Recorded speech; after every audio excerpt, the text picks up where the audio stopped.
Okay, I make it just coming up to 12:01, so I'm going to make a start and the recording is on. So good afternoon, everybody, and welcome to this Lunch and Learn. Hope you're all comfortable, hope you've got your lunch and your tipple of choice. And we're going to go through the next sort of 45 minutes or so looking at the power of procurement. As you will have seen, this is going to be recorded, so you will see a little recording sign, and we will be making this available through the procurement element of the school as normal. We will also send slides out to anybody who's registered and has attended the event, so you will get all the slides from today's session in PDF format. And we do have a section on your Zoom that you're watching to allow you to do a Q&A. So if you've got any questions, please put them all into the Q&A section of the website. I will be keeping my eyes on that throughout the session. It won't be me talking all the way through, and we have Warren who's going to be here as well. So if you've got questions for myself or for Warren or for Sean and Mel, who are also sort of sitting and listening in, then please feel free to send those across and I'll keep my eyes open. So why are we here? What are we going to be covering?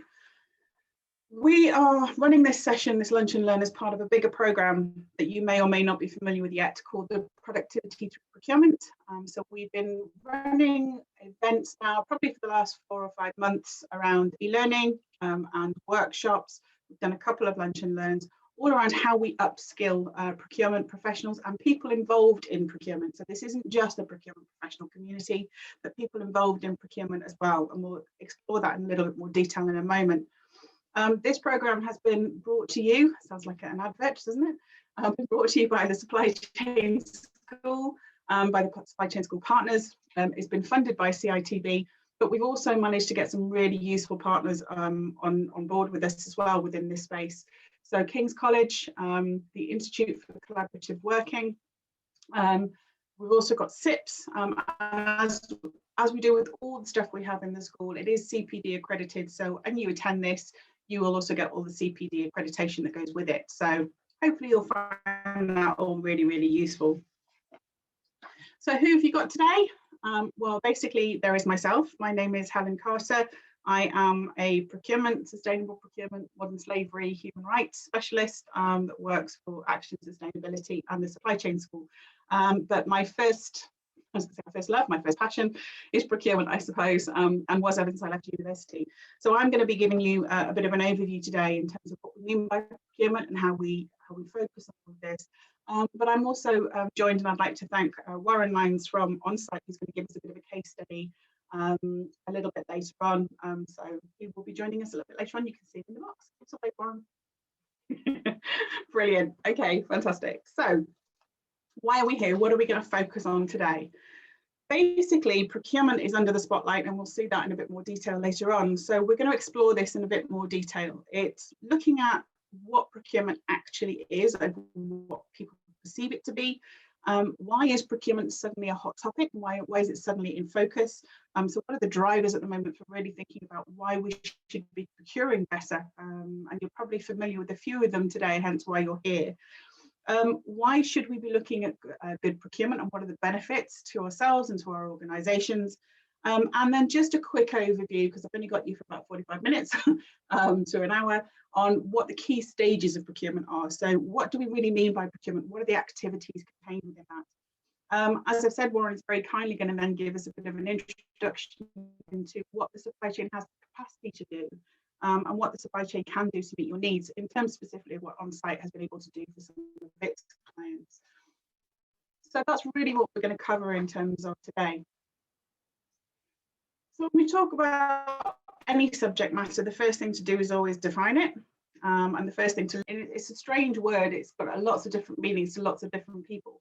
But if you want to take the sort of professional body, which is CIPS, the Chartered Institute of Procurement and Supply, say that all in one word, then what you're actually looking at is a process that looks at goods, works and services, looking at the acquisition stage, the beginning element, whether that's for external parties or even internal stakeholders that you're looking at. And it covers everything from the moment you know you need it all the way through to disposal and end of life. Sometimes it might be make or buy, hire or buy, it might be huge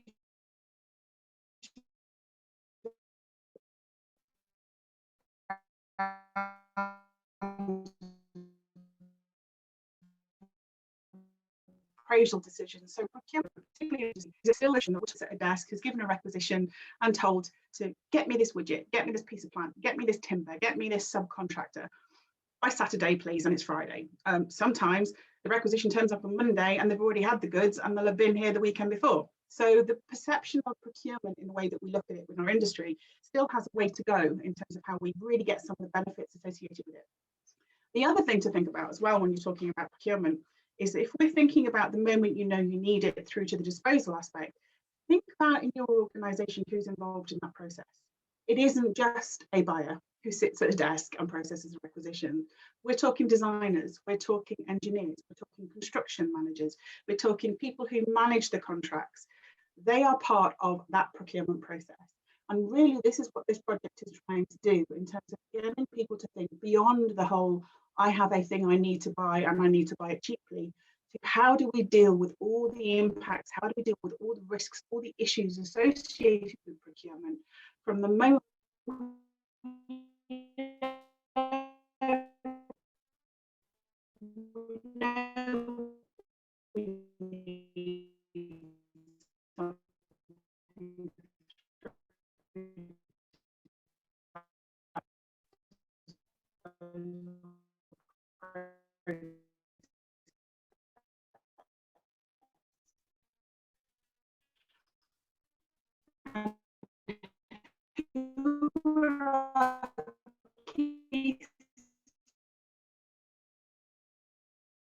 invitation to tender question. What is my pre-qualification question? But actually, how do we get everyone to understand the procurement process? How do we get everybody to understand that they are part of a procurement process to make sure that it can run smoothly? And the engagement piece. Can you actually tell individuals what procurement does and what the benefits are and how they can then contribute towards that? So they're quite important philosophies that we need to think about when we're talking about procurement. So why procurement? Why are we concerned about procurement right now? We've been buying lots of things for a really long time and it's always gone okay, hasn't it? Sort of. When we come to construction, there are huge issues that we have to be dealing with. And we're feeling some of these today more than we've ever felt before with some of the issues that we're looking at around with COVID and Brexit. Here's a good video, though, that really talks about some of the procurement aspects you need to consider. Now, fingers crossed, my media works, so bear with me.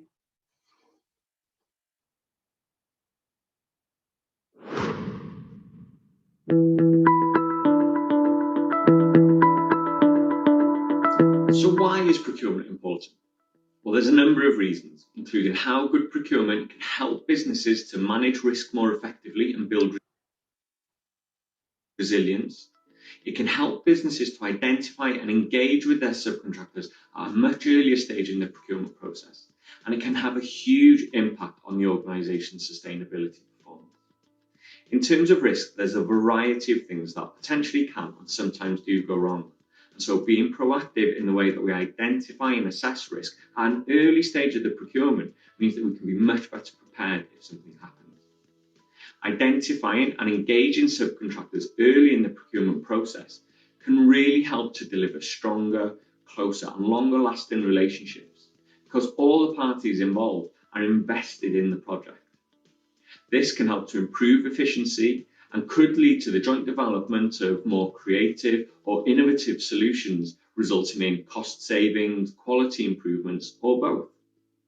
And then in terms of sustainability, there are just so many benefits that we could talk about. For example, we could highlight how investing in more efficient buildings, vehicles, and machinery can reduce your environmental impact and deliver financial savings. Or we could think about how being green can help you to win more business and protect against reputational damage. To paraphrase a friend and colleague of mine at the school, sustainability won't cost you more, but bad procurement will.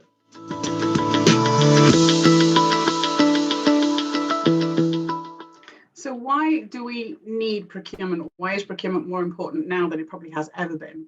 There are a number of issues that you're probably all experiencing, whether you're part of a procurement process, you're undertaking the procurement process. The first one that I've already had lots of people on training courses I've run, which is, Helen, where the hell am I going to get my materials from? I'm coming to a materials course. I don't want you to tell me how to buy materials. Just tell me where I'm going to get them from. Right now, we have a huge challenge. We have a global supply chain that we need to understand more about, and we have huge challenges around where we're going to get materials, how we deal with the skills agenda, with the fact that we've lost a huge amount of skill input and we're not getting entrance into the marketplace. We have very tight margins that mean that we have to monitor our prices as well. So the globalization issue is causing us huge issues going forward. When we first took this project on, sustainability wasn't actually part of that. We are looking at good practice procurement, but those of you who know me particularly know that I can't distinguish between sustainable procurement and good procurement. They're the same things. So whether we like it or not, the whole issue around what we're doing in our supply chain now is under so much scrutiny from our clients. And if any of you are running government projects, you'll be aware of things like PPN 06, which are the social value requirements that are coming through that are starting to be embedded into our supply chain. There's a growing pressure for us to understand the issues of sustainability in our supply chain and the effect that they can have to help us, whether it is improving efficiencies, reducing some of the costs, or even leaving legacy for our supply chain. I do the modern slavery element in the school, sort of helping you understand how to combat it. And the issue we have here is around transparency. How do we understand what's going on in our supply chain? How can we drive into our supply chain? Take out modern slavery, overlay carbon, overlay supply chain resilience. They're all issues that mean we have to be smarter at the way we procure, and we have to be smarter at understanding our supply chains around these whole sustainability issues. The other aspect is digitization, which is easy for me to say, but the whole point of bringing in new technologies is growing in emphasis and has been probably over the last 3 or 4 years. So thinking about how do we involve digitization in our procurement processes itself, the introduction of things like e-procurement, e-tendering, how we actually get forms moved around from one place to the next in a bit more of an efficient way rather than sending tender documents via PDF, but also then thinking about how we get digitization, virtual reality, BIM, all those key things that really are starting to put pressure on us as an industry to become smarter and leaner in the way that we operate. And we can't do these alone. We need the supply chain with us to help grow in terms of capability and capacity. There's a very interesting document you might want to read called Modernize or Die. If you've not already read it, do. And that is a huge challenge in our industry now to think about ways that we can become more efficient, deliver new technologies, deliver new innovation to help us deal with some of the challenges that we're experiencing. The Construction Playbook was launched at the end of last year. And again, any government funding, which we rely heavily on in this industry fundamentally, has got a huge emphasis on driving value, not just driving cost reduction, but driving value through the way that we procure. So there's things like procuring for value, which is an item that's coming out from RICS, which is starting to say that when we procure, it's not just about cheapest price anymore, which never have been, but actually about how we really can maximize the value we get through what we're purchasing. How can we invest in the skills? How can we ensure that we're reducing our carbon impact? How can we ensure that we aren't encouraging human rights issues? How can we ensure that we're getting it right first time to the right place? Some of those principal things that we should be looking at. And unfortunately, one of the downsides to the Grenfell disaster, of which there were many, was about the spotlight that procurement came under, and the fact that procurement practices were not robust enough, that we had interfaces going into the procurement process that led to some very unfortunate decisions, which led to the consequences of Grenfell. Plus side, albeit there should be a few, hopefully, is that procurement has now become under a huge spotlight, looking at the competency of procurement, understanding how we procure better and how people interface within that. And hence why this programme has almost come at the perfect time, and hence why we're working with SIPs, who've been very instrumental in that Grenfell disaster investigation. So if we actually say this is the reason why, plus the fact that we like to make a bit more of a profit on our project, so if we can avoid getting it right the first time, that would be quite useful. There are other benefits that we can think of when we think about good procurement. As Carl intimated in the video, as I've said a few times, there are risks in our supply chain. You're all probably dealing right now with lots of challenges around supply chain resilience, and have been doing that for now probably a couple of years. When we've been thinking about the impact of Brexit, then thinking about using our Brexit stocks to actually deal with the COVID issue and the fact that now everything's run out and we can't get anything delivered anyway. So you've got challenges around logistics, you've got challenges around delivery delays, you've got challenges around how you actually look at scarce resources. procurement is the way to be able to deal with those things. If you can actually work with your supply chain more effectively, start looking at collaborative in the way that you actually respond to some of these challenges, you have a better chance of being able to weather this storm. The days of smashing a supplier over the head and telling me I don't care, just get me it, don't really work so much anymore. They don't really get the end result that you're looking for. The other issue that you're looking at is obviously improvement. We all want to improve. I appreciate at the moment we all want to deliver, but we also want to improve. So looking at reducing lead times, looking at new products and innovation, all of that is not possible unless you speak to the supply chain, unless you work with the supply chain. And what's important to understand when we come to this sort of stages is the program that we're looking at the moment that we're doing through the school isn't just about transactional procurement. It isn't just about how do I buy smarter. It's about how do I leverage those relationships, the supplier relationships? How do I look at performance management? Something historically we've never really been that good at in this industry. To really start to then understand the marketplace, understand the products, understand the innovation.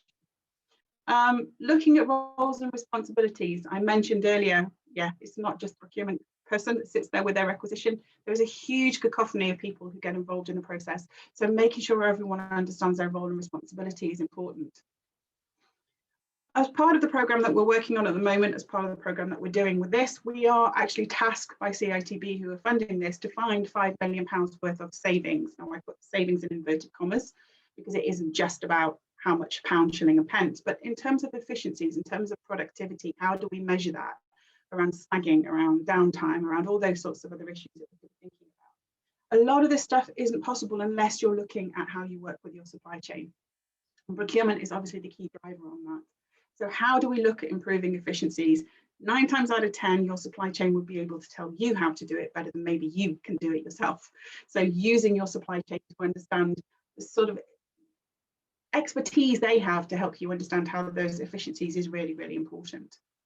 And then the buzzword. It's 2 buzzwords I'm seeing a lot these days in procurement. Innovation's one, collaboration's the other, but they are really, really important ones that we do see more and more. And as we start to realise that the world is no longer the way it used to be in construction, we have to evolve, we have to develop. When we're thinking about the skill shortages, we have to bring in new people, new blood, new ideas, which means the evolution, the modernise or die, if you like, that Mark Farmer came up with. So innovation is the only way we do that. And innovation has to come with it things like value for money, understanding the market, working with your supply chain. So procurement has never been more important than it has now in terms of driving these requirements. If we were to understand procurement, and we do run an intro to procurement course, we've also got cost and value for materials and plant, and also one for subcontract. So these are the processes that we go through when we start talking about it on the workshops. And we basically take SIPS's 13 stages, because there's quite a few of them, simplify it because we're quite simple, plan, source and manage. Simply put, the first thing you need to be doing is planning your procurement.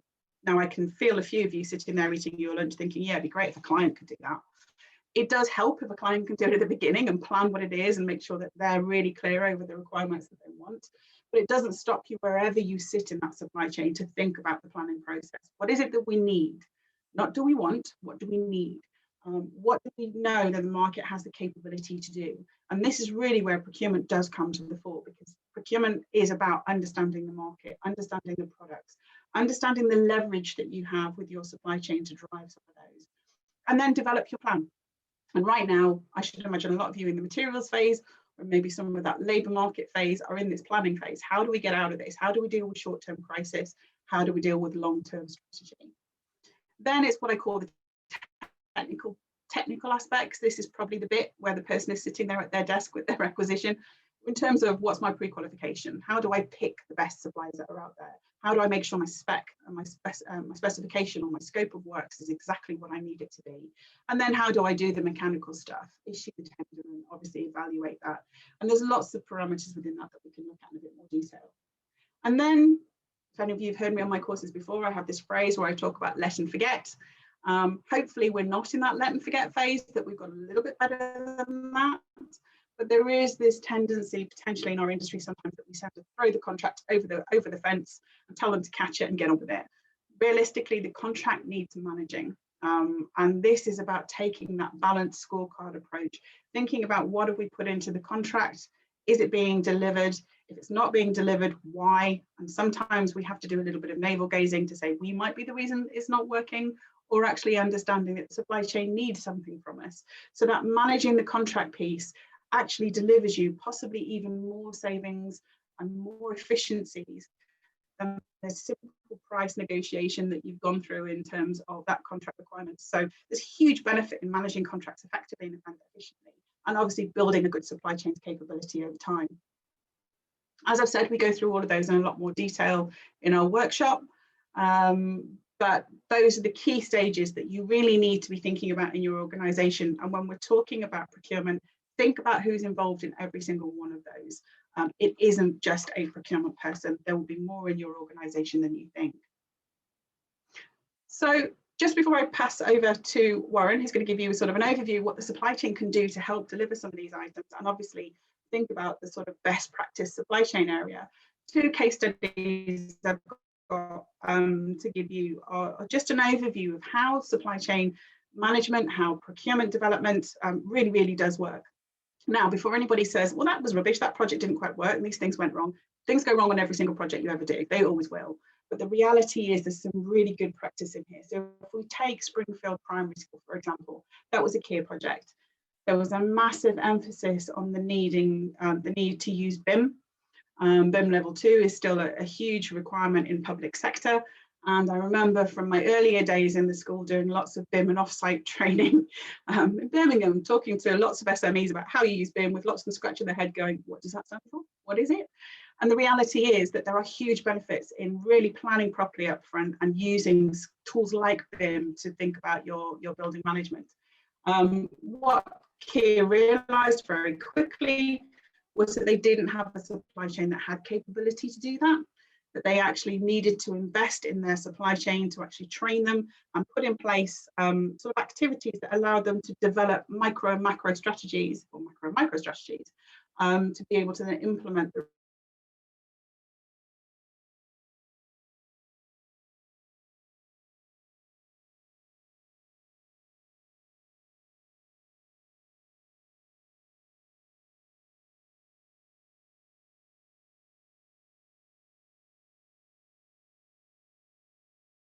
we're expecting the supply chain to try and do. If you then move over to the A14, I know some of you probably done a lot about principal contractors that were involved. And in fact, there were some really good innovative ideas around plant desks and labour desks and transparent books in terms of sharing cost and price going through that. What was really interesting, though, is if you've ever heard Ben Cross talk, who was the lead in doing some of these areas, if you ever hear him talk about the pre-qualification process, the supplier selection process that they used, creating a new innovative way to actually bring on the right suppliers with the right behaviour. This really is common sense, but leading edge in terms of trying to get projects really working holistically across that procurement and supply chain spectrum. So some great examples there. And when you go onto the website and look for all the resources, there'll be some more examples that you can look for. So in 25 minutes, I've given you a whistle-stop tour on how to procure. So you can all go away and do that now, can't you? But the reality is there is obviously a lot more complexity to it, but you can see that there's huge benefits. One of the things I do implore most people to think about, though, is just look at your supply chain. There's some amazing innovation in there and some really good capacity and capability if you're clear over what you want. And a great case study for this is our next speaker, which is Warren from Onsite. So Warren, just tell me when to click and I will move the slides across. Thank you, Helen. Very interesting. A lot of insights into we've all realised it's very important. Moving on to the next slide, just a bit about us very briefly. We've been supplying the construction industry for 45 years in PPE and consumables, so very much reliant on the supply chain to ensure the products can get onto site. We're obviously leading in the PPE and consumables area. It's all about putting people first, and everybody matters to us. That's through the sort of safety theme, through our own staff, but out to our clients. And I suppose the way we really have been successful over the years by collaboration. We feel it's really important to look forward into your key accounts and the sites to see what innovation is needed there, but also looking back up our supply chain to get that innovation. That's really been key for us. So next slide is just 4 sort of main points I wanted to go through today. Number 1, just run through what we're working on. We're on a journey with our supply chain strategy. Number 2 is the power of procurement. I think Helen's covered most of those points, but I'll just recap through those. The importance of collaboration. I think, as you said, it is very much a buzzword, but I think the key is to actually do it and do it well is really key. And then using data for insights. So we've got we use data a lot with our clients and supply chain to enable us to make those innovations. So next slide, please. So our supply chain strategy is all about obviously sourcing products from proven and reliable suppliers. We've recently joined SEDEX and a very active member of the school as well. It's very important, obviously, to source those right supply chains, especially when you go perhaps by ties like we have over the last 18 months to 2 years. It's those close ties that really help you through it. And then it's all about monitoring and measuring, really important. I think you mentioned about, you get your RFI, you set it up, and then away you go. It's really important to measure that progress. Are we hitting our objectives? Are we hitting our KPIs? So, having at least quarterly meetings to look at that is really important. And through our data, I suppose one of the things we've really found powerful is it's not just with the procurement team, perhaps it's bringing in people from sustainability, from health and safety, and maybe from some site as well. And through our data proposition, that's really brought those disciplines together, which we're often finding in these bigger tier 1s and special information. So really important to collaborate, looking at from supply chain point of view about the combating modern slavery, but being open and transparent right the way through. It's all about sharing information of what you can share, because we always had a policy: the more you share, the more you'll get back, and I think that's really important through the supply chain. Enhancing green range, obviously, we're always looking at that. Our green range is ever growing, looking at products that are more sustainable, that are going to last longer, and that again only comes through talking to the challenges on site, the people on site around their challenges, and then the supply chain. And then developing alternative suppliers, so just constantly looking at what SMEs are doing and startups to try and bring in new ideas, new products that are going to help us forward.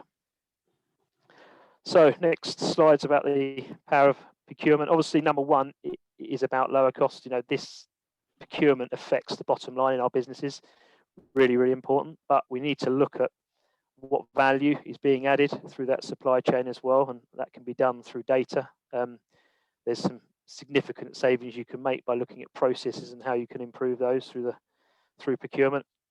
The next step is better risk management. So one of the real effective cornerstones of our procurement is that supply chain risk management. Really important to know where your risks are. You're always going to have some risks there. It's not worth thinking you're not going to have them. They're going to be there, and it's identifying them and then working on ways to mitigate and remove them. So really important. And then improved visibility, which is the next one there. So yeah, really important. Again, this is really where it's the collaboration. I spoke about, we try to have regular quarterly meetings with our supply chain. We've always done sort of key account reviews, as we call it, out to the clients, but we actually do the same principle back up to our supply chain to ensure that we're getting that visibility. And we even go and try and ask them for their innovation pipeline. So we'd be talking to them about what innovations they're working on, so we can be coming out to our clients offering solutions to site that they can perhaps be part of that, the testing and trialing of that product. Really important to keep that. And we've also got NetStock is one of our is our tool we use online. We've got Microsoft Dynamics Business Central with ERP. We've got another product that plugs into that called NetStock, which is all around supply management, setting KPIs, etc. And then tighter compliance. Never has there been more reason to. Compliance is really key. We had some experiences last year with the COVID supplies and things for sites where there's a lot of product being offered, but we were very thorough on that and went back to the test houses, even when we got a certificate to check that they were the test house, and we had a few instances where it wasn't. So nothing, you really got to keep tight on that compliance, never cut a corner. Again, our work with SEDEX is going to help that. And then, yeah, really third point around collaboration, it really is key, and I think we're all guilty of using it as a buzzword, but I think it's about actually doing it, and being open and transparent and sharing and keeping in contact with those different parts of the business, whether it's up the supply chain or forward into your clients. We're now a SEDEX buyer supplier member, so that's going to help massively with the looking at our supply chain to the factories and right down to supply chain mapping, which is a journey we're on to really generate that. And then just a couple of little case studies we've got. The first one is just on a footwear. This was working with one of the big joint venture on the HS2 project, looking at patterns of footwear and what's been used. Because of the data that we're measuring, we're able to look at it, and you can see this across the bottom there is the sizes and then the percentages of what those sizes are used in a general right across all our key accounts. These types of insights is really key for when we're that early engagement on a big project. We can actually start predicting start agreeing ranges and then predicting sizes to those ranges, so we can ensure the supply chain's intact. Again, it comes back to that collaboration and that planning and doing it ahead and early engagement, which I think you mentioned is really, really important. You can't really engage early enough, even though I know these sites are all very, very busy getting set up, but just a bit of time early on can save you a lot of time later. Next slide really is what it all hinges on. Our plus data, which, as I mentioned, is purchase, logistics, use, and sustainability. The purchasing obviously is very much the supply chain and purchasing team. And this is where we find the collaboration works really well. The logistics and access is all around the site people. And then the use is the health and safety, because it's around the PPE, and then sustainability, obviously sustainability team.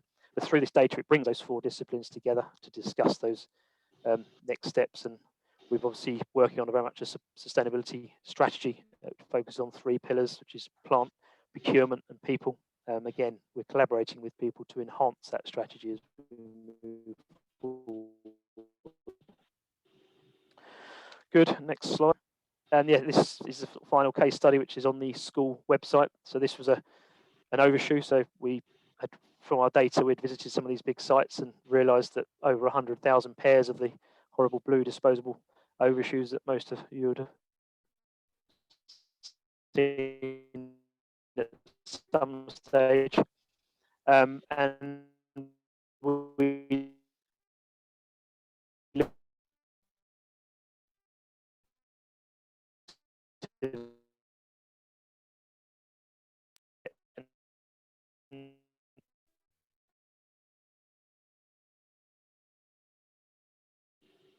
just a case study we worked on recently.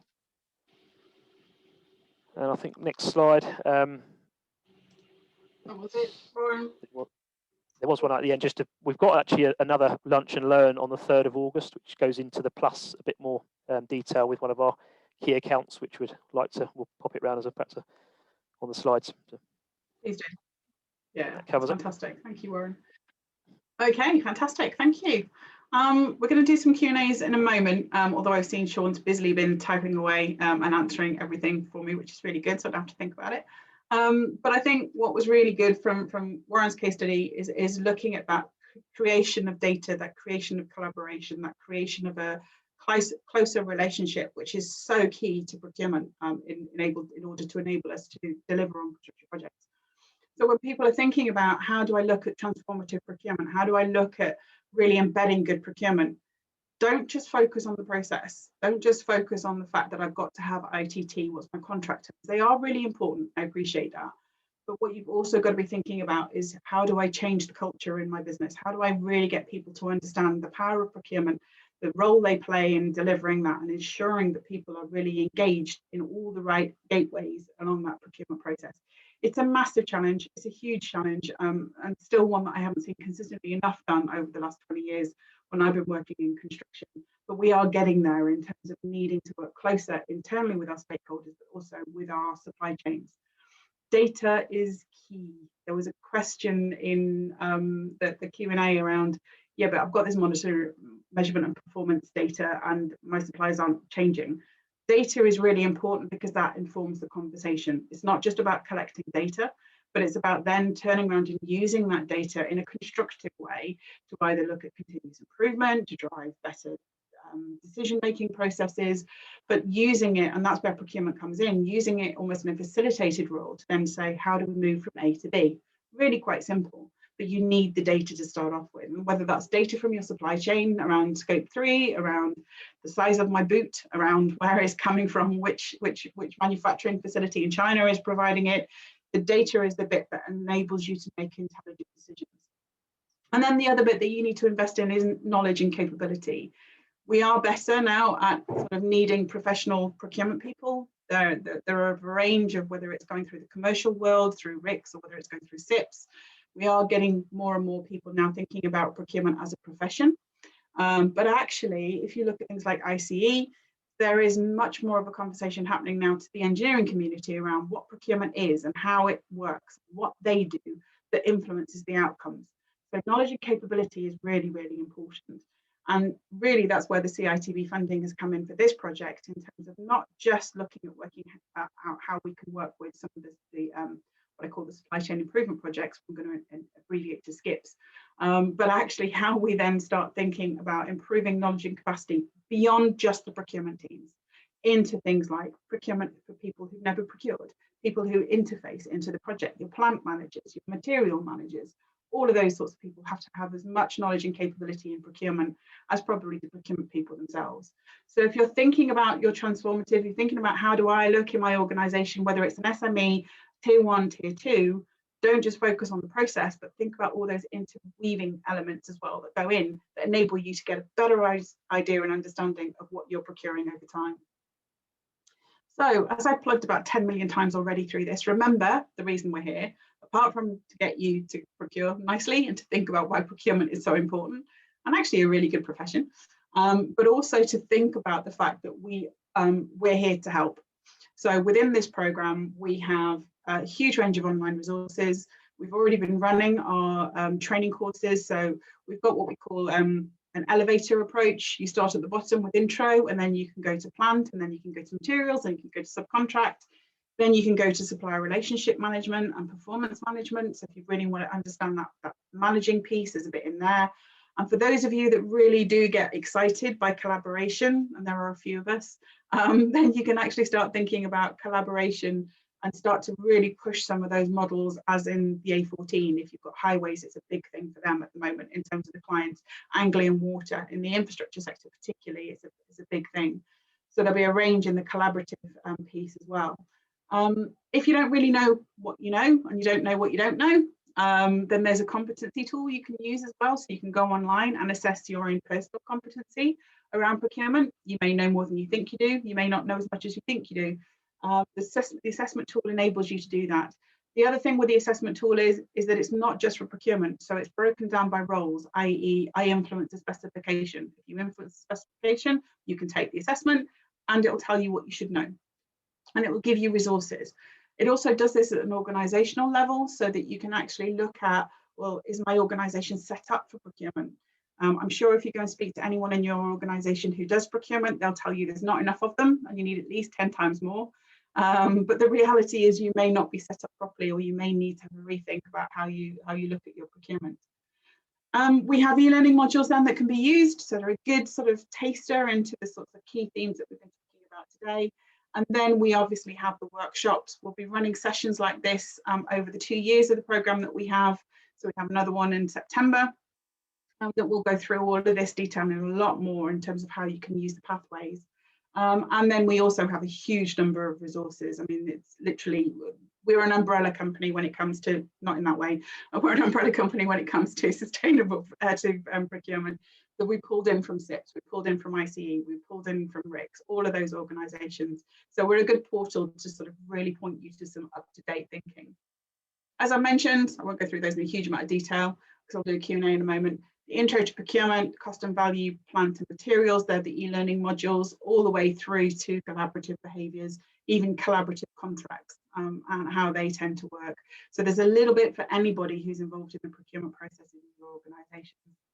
And then a huge range of training courses. Oh, huge, I say 8, but it feels huge in terms of the number of training courses that we run that cover most of the things that you'd be thinking about in a construction procurement activity. So I'm going to take a breath because I talk without taking breaths, as most of you who know me know that. In terms of Q&A, Sean has very kindly answered some of the questions, but I'm going to go through those in a moment. But have we got any new ones or any questions for Warren? I've got a question for Warren. If you had the perfect client that would make your life easy, what would the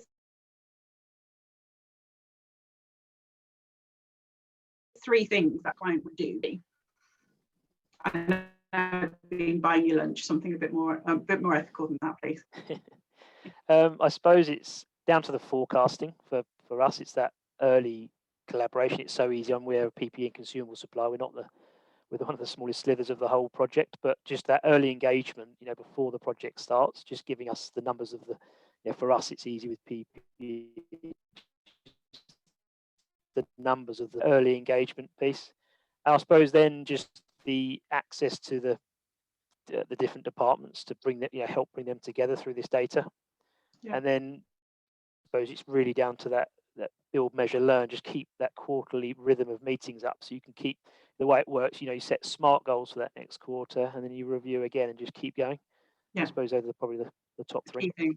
Yeah, and it's interesting, isn't it, how we have project management as a function, we have engineering as a function. It's quite analytical in the way that we do construction. Procurement isn't actually any different in terms of needing to understand the data, needing to get that visibility, innovation and collaboration.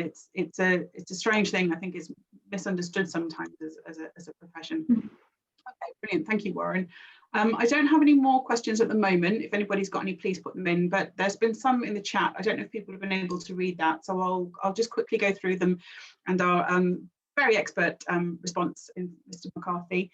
So how do your partners in the school feel around combating decentralized procurement, project teams feeling that they're in effect the buyer? My experience in the sector is that everybody likes to have a go at buying, but don't really appreciate the specialists fully. I so endorse that. That's yes, I totally agree. Decentralized procurement. Sean's response is decentralized procurement is pretty much the norm in the construction sector. We can't combat decentralized procurement, but we can do it much better. Skanska is a good example of centre-led procurement, where category strategies are led centrally but delivered in the business. The range of e-learning modules and workshops we offer free of charge can help those who want to have a go at procurement to do so in more professionally. I always remember, I don't know whether I should admit this, I used to work for Carillion a long time ago, and basically one of the things I always used to say to my director was that the best thing you could do was actually go and tell people what procurement did as a job and what the challenges were. And I think a lot of people, when they have a go at buying, they don't understand that value piece. They understand, I've got to get it cheaper. And it's always funny how when it goes wrong, it's the first thing they do is go back to procurement and throw the contract back and tell them to manage it, even though they might not have had anything to do. I think what helps a little bit in that area is the sort of extra stuff that goes into procurement, really sort of understanding that value equation rather than just going for that cheapest price thing. So we think about transparency, we think about those particular aspects. Mel, you've got your hand up. Yeah, so just to add to that and Sean's comment as well, I've got a slightly different example. So on a project where you've got centralized procurement, which then later breaks down into a devolved model or a decentralized, let's say your project sits around East, West and Central London. So you start off with a centralized project procurement team, but sometimes when we are short on resources, for example, you bring in commercial, the QS team to do a little bit of procurement on procurement's behalf. Totally agree with you, Helen. It's that education piece, but making sure the team is using the same tools and templates so that at the end of the day, your contracts are not null and void in terms of a commercial or a legal perspective. Everyone's following the same governance process, getting off the right signatures. But I said this in one of my workshops, procurement is like any other profession, like doctors, lawyers, medical staff. It's about getting the right people to do the right job and getting the right people to do the job right. So we're procurement professionals, just like professionals. I totally agree, Mel. Yeah, totally agree. I this is definitely talking out of school one. Okay, that's brilliant. Answered ones. What else have we got? So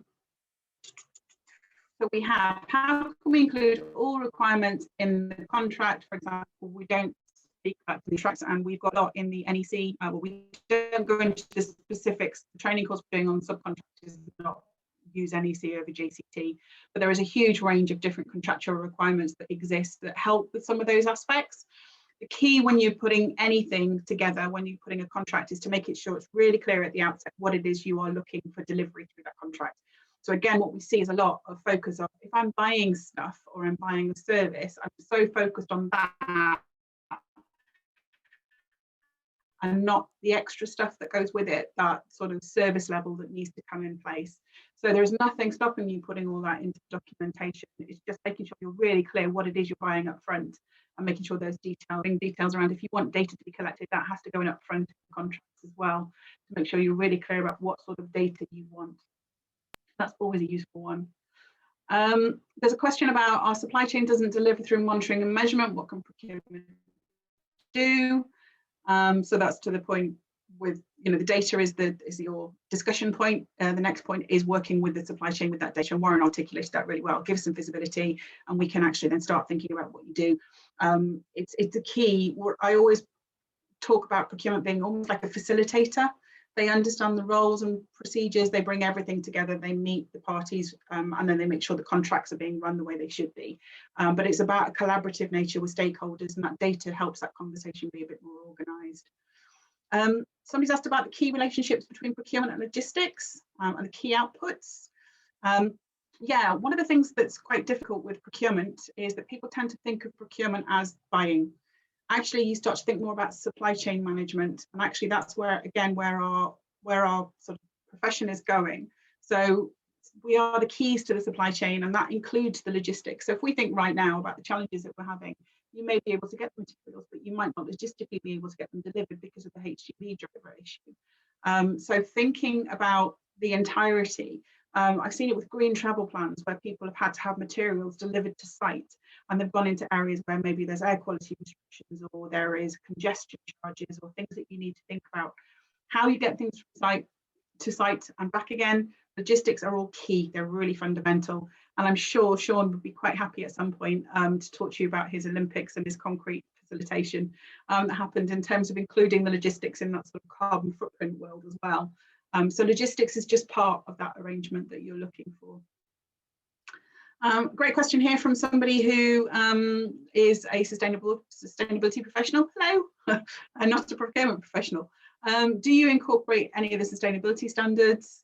Yeah, again, that identification of needs. So if you come to a materials training course, you'll see we talk about identification of need, building in all the sustainability requirements as far as early as possible. Part of it is also then looking at the marketplace to understand if those standards would cost you any more or whether they wouldn't. And in some cases, it's a fallacy that it would cost you more because they're pretty well endorsed, they're pretty well looked after, plus you can procure quite quickly. So there's massive opportunity for things like BS 6001, ISO 2400, all those, they can be easily put in. It's just about, again, that education piece. And actually getting the people who specify to understand what you're asking for as well. So the people who specify concrete or steel or plasterboard, understanding that there's sustainability included as part of those requirements. The other one I have is how the uncertainty and increased inflation rates, COVID, all impacting procurement. They are considerably. I know that we were speaking this morning to Dale Turner from Skanska, who was talking about the work the CLC are doing and Build UK on releasing regularly reports on how the industry is performing around the material shortages. So I do recommend looking out for that information if you can find it. That will give you your market intelligence. But Sean's right, the bit that Warren's provided talks about risk management. You have to understand this. So how do I deal with the shortage now? How do I then look at long-term planning, better data, working better with my supply chain to come up with a more long-term solution? I think it's really important. Gosh, you've given me lots of questions here, sorry. How would you look to embed sustainability and ESG into procurement category plans to make it more of a business as usual focus? Yep, Sean's done a nice plug for our ISO standard, ISO 2400. If you go onto the school website, there is a huge range of sustainable procurement guidance. That's what myself, Mel and Sean do with our other day job. Again, it's actually good practice in general across procurement. Actually, it's not really telling you too much different from procurement. It's just embedding sustainability at the early stages. We will send around some links to the sustainable procurement resources, but there's a lot of information in there which would be really good. And then I can see Sean busily typing away. Sean, do you want to answer the questions rather than typing, because I can't keep up with your typing? So I've got the contracts are not clear as we had to discuss the requirements.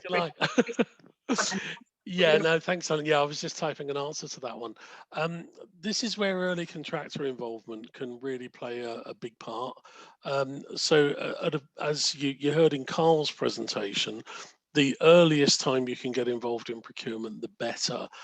So you are actually discussing your requirements with a contractor rather than writing them down, saying tender against this. If that discussion takes place, then it makes the procurement process all the easier. The glib answer to this comment is if contracts aren't clear, then you need to write them more clearly. But it's not as simple as that. The dialogue with your supply chain is very, very key at an early stage. So what you're writing into a contract is something that you've agreed, rather than something that is simply a wish list. So clarity of contracts is very important and quite hard to achieve. But I think the important message for me is a contract is documenting something that's been agreed. Yeah, so having that conversation up front. Okay, fantastic. Thanks, Sean. I've got one more question, which is a really interesting one, actually. So how can we educate contractors and their teams when it comes to forecasting materials and placing orders with more notice? We often require notifications of projects starting to ensure we have sufficient stock levels, but struggle to get this, and then people want delivery last minute all the time. This industry is a sod for that, isn't it, really? Sorry, but it is a real nightmare. Sean or Mel, have you got any thoughts on that? Yeah, probably a not very helpful one, because this is, I've been 30 odd years in procurement, and all the suppliers I've ever dealt with have said, we want more visibility of your pipeline, we want more predictability, etc., etc. I have to depress everybody on the call by saying I've never seen that achieved, ever. It just never seems to happen. Yes, clients should be better at giving some indication of their pipeline, and then that communication can actually find its way down through the value chain. So at a macro level in the industry, it's very difficult to achieve just because of the nature of the construction sector. However, at a micro level within a business, it's important to have good processes, and we were talking about this morning when we were looking at our supply chain improvement programs, where we have some of our partners coming to us saying we don't really have a procurement process. People just ask for things and go away and buy it. And one of the things that we're looking to do is to create a case study and some learning to say, as a small business, if you have no process, this is how to generate one. So if you're building something into a process that says a certain number of days of notice are required if you want your goods within a certain time, and stick to that process really rigorously, then that helps. It's not going to be possible to completely predict everything, because we work in a very unpredictable sector. But having a good process and having good compliance with those processes will certainly help you a lot. Brilliant. Mel, have you got anything to add? And then I'm going to go to Warren, because I want to find out where it's worked well. Exactly. Yeah. So very quick one. You usually give notice, or we usually consolidate orders for things like rebar and aggregates, because it's such a high volume. You've got your staggered deliveries as a proper program built into a P6. So from my experience, for things like metal, aggregates, concrete, that's where things are consolidated. The other material that's bought is pretty much tactical. It's all last minute. When we talk about material shortages in the market, you got to realize with the pandemic, it's not just material and goods shortage, it's also supply chain scarcity. I had an issue on High Speed 2 where a lot of my suppliers had to let go their staff resources. People were on furlough, people were laid off. On a tender where I thought I'd get at least 7 out of 9 bids back, I literally just got 1 bid back because people were laid off and there were no bid teams left to bid on my works package. So it's not just material shortages, but you run short of supplies in the market. So that's been my experience. Warren. Warren, insight. this is a definite ongoing challenge, but we're working with it. It is going to change. We've actually got a case study, hopefully we share in the coming months, working with the actual end client as well, Highways England, and then working right the way through the changes to get that buy-in from the tier ones. But it is a challenge. I mean, we had the same challenge with trying to get the people on site to wear gloves and helmets a few years ago, but they're wearing them. So we're passionate about it and think we can definitely get this happening. It is just that collaboration, proving it works and saves time in the long run. So yeah, we'll be looking forward to it rolling out over the next year or so. We've got to change, haven't we? I was going to say, if there's ever an appetite at the moment for it to change, I would say it is right now, because I think the reality is that people are starting to wake up and realise that they can no longer demand that. And at the risk of having my sustainability hat, this has been coming for a while, in terms of how we manage the resources. So as humans, we tend to be a little bit like, we'll change when we need to. It feels a little bit like we're getting to that point where we need to. So I think the change is coming. Maybe not as quickly as Warren would like it, but I think it's probably coming slowly and surely. Okay, I have one more question, which is great. Sorry for my rudeness, but what are procurement category plans? That question tells so much, and that's not meant to sound in a strange way, but it's really, unfortunately, why we have some of the problems we do. Anybody want to answer that one? Or shall I? I can give it a try if you like. The first thing I would do is recommend that you have a go at our supply relationship management e-learning module, because that will explain a lot more about category plans. It's basically looking at chunking up the things that you supply into category groups, and then pulling together a long-term plan for how you will address that market. That can be something very sophisticated. So Mel has talked about sort of bulk purchase of rebar on a major project like HS2, understanding what the market is, how you will address that market, what the risks and opportunities are, etc., and how you deal with that in the longer term. So you may come up with solutions like framework agreements, long-term relationships with suppliers, maybe just simply dealing with the spot market for, say, commodity groups where the prices change. But it's really about understanding your requirements as a business, understanding the market that you're buying into for those big things that you buy, and making a plan, to put it very simply. Thank you, Sean. That was actually, well, I don't think I could have done a good job on that. Thank you. One of the things that's Thanks. One of the things just to add though is you don't have to do category plans for everything. So for any of you sitting there thinking, we buy thousands of things, how can I do that for everything? Category plans are really beneficial where you have extra value that you need to do, or you've got challenges in the marketplace, or you know that there's innovation you need, or a supply chain to develop. It's not about, I'm going to do a category plan for my blue pen. Or if it's high risk, that a lot of questions in the Q&A have been risk related. Yes. What do I do when this goes wrong? What do I do when the supplier goes bust? What if the supplier doesn't conform? All of those things can be, that risk management piece can be part of your category plan.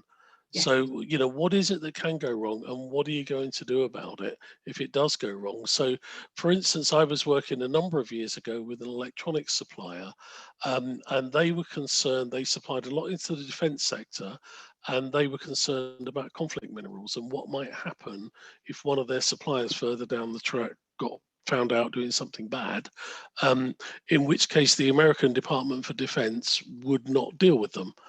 The contingency plan was simply to have 3 suppliers, so that they were buying from 3 different suppliers rather than 1. So if one went under, they would still have 2. In other circumstances where that risk doesn't exist, you might be better putting a higher volume of product through a single supplier or maybe 2 suppliers to get better prices. So it's getting that balance between price and risk. And as I say, I was struck by the number of questions that really are all about risk management and doing it better. Yeah, brilliant. Thank you, Sean. Okay, I have no more questions. I don't think, hopefully we've answered them all for you. I was aware of a slight technical issue of the recording, so hopefully that's been able to rectify itself and bring it, and we'll get a bit of editing to bring it together. But that will be available online. So hopefully we've managed to coincide with you finishing eating your sandwiches or anything else that you're doing. So if you can, Mel's very kindly put in the chat the feedback link, but we will send that out as well as part of the pack when we send the slides out. As always, if there's anything you want to know, anything you feel like you want additional lunch and learns, then please let us know, because we always like to make sure that we're capturing everything that you find useful. In the meantime, thank you very much for your attendance, and I hope you all have a great day. And before I say it, forget Warren, I'm so sorry. I'm going to forget. Thank you. Thank you for jumping in at the last minute when I know your brother's not well. No problem. Fantastic. Thanks, guys, and have a nice rest of your day. Take care. Yeah.